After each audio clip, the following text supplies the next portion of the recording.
All right, this is what it's like before doing voice isolation.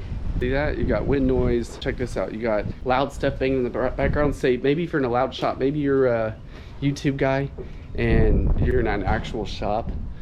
So before isolation, and this is after isolation. And as you can see, I'm still hitting it, but you can't hear that. So we're gonna do a test and see how well that works. All right, so if you want to do this, first you got to get CapCut Pro. I don't think there's any kind of an affiliate link or anything. So just download CapCut and then sign up for Pro, and that'll give you access to all these cool tools. So I'm in the middle of editing this video right now, and you can see the transcript-based editing, which is pretty cool. So if you click this, it reads a transcript of your entire video, and say if I I don't like where I said actual shop, I could just hit delete and it deletes it right away and cuts the video automatically. So it makes it super nice.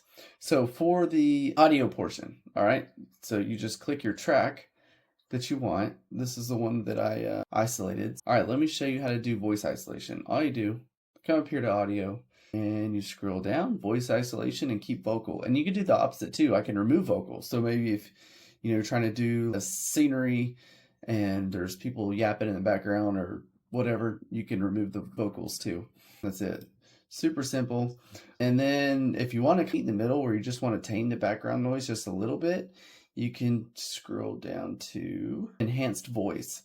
So if you hit enhanced voice and you use a slider bar, that'll reduce the background noise. So maybe if you want something so it doesn't sound like you're in just an empty room or something, maybe you don't want it to sound unnatural, so you can do that too. So super simple. Check it out.